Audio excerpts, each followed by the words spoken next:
And let's dive on back into it with the next track, Rolling Stones' Let It Bleed. We're listening to Love in Vain. Before we dive into it, I just want to say that is such a... Why is... Let me pull you guys up here really quick. What is this? I'm just noticing it's not a cake.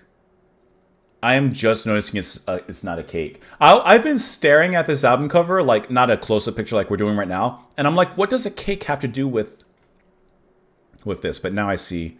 I'm actually still not 100% sure what all this is. It's layers. There's a tire. I don't know what these are. Look like some sort of appetizers. I love the band on top as toppers. A tire. Is this a pizza crust? A clock face? Some records, perhaps? Like a reel? Is that what that is? Is that what's happening there? Is there something about the album cover here? Packaging? Okay, here you go. I'm just curious before we dive into it. Robert Brownjohn then designed the cover, which displays a surreal sculpture. The image consists of the Let It Bleed record being played by the tone arm of an antique phonograph and a record changer spindle supporting several items. Yes, a film canister labeled Stones Let It Bleed, a clock dial, I knew it was a pizza. I should be so proud of myself for that. A bicycle tire and a cake with an elaborate icing topped by figurines of the band. I was just curious what it meant. The cake parts of the construction were prepared by then unknown cookery Delia Smith. So it's an actual item that they made. That's kind of cool. The reverse of the LP shows the same record stack melange in a state of disarray. Can I see the back? Can I see the back of Rolling Stones Let It Bleed? Back of Let It Bleed Rolling Stones cover. I would like to see images. Okay, there you go. That's what I wanted to see.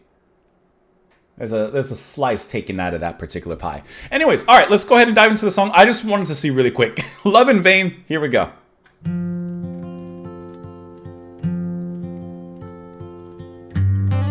Sounds like Randy Newman. Yeah, I fired up to the station.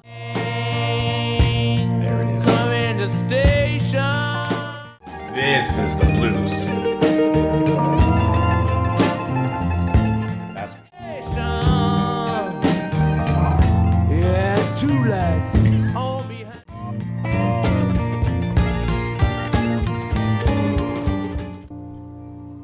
now this. Oops, wrong button.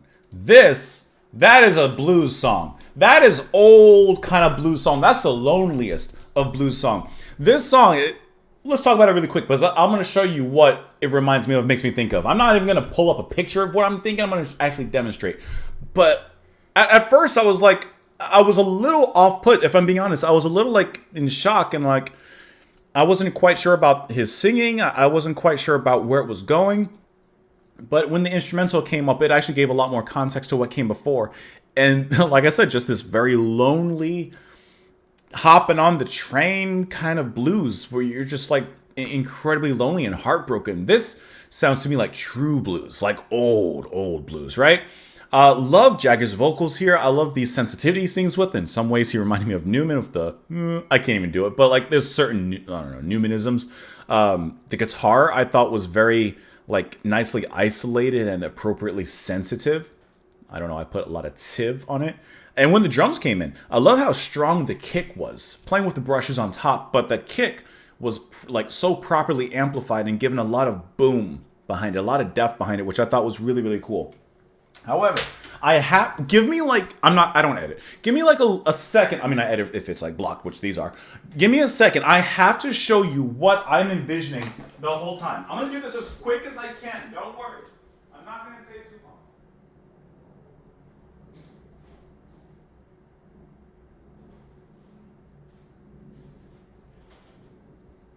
Okay, listen.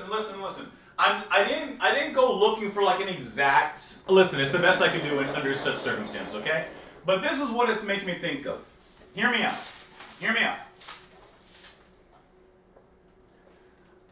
Just hopping on the train. Just hopping on the train. The pictures of the guy. The vagabond, the hobos with the stick and the bag with all their belongings. They're just.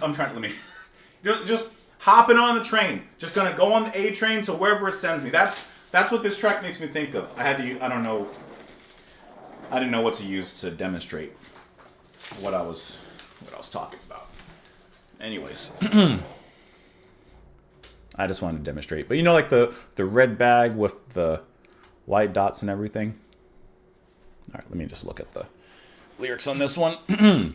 Well, I followed her to the station with a suitcase in my hand. Yeah, I followed her to the station with a suitcase in my hand. Whoa, it's hard to tell when all your love's in vain. When the train come in the station, I looked her in the eye. Well, the train come in the station, I looked her in the eye. Felt so sad, so lonesome that I could not help but cry. When the train left the station, it had 2 lights on behind.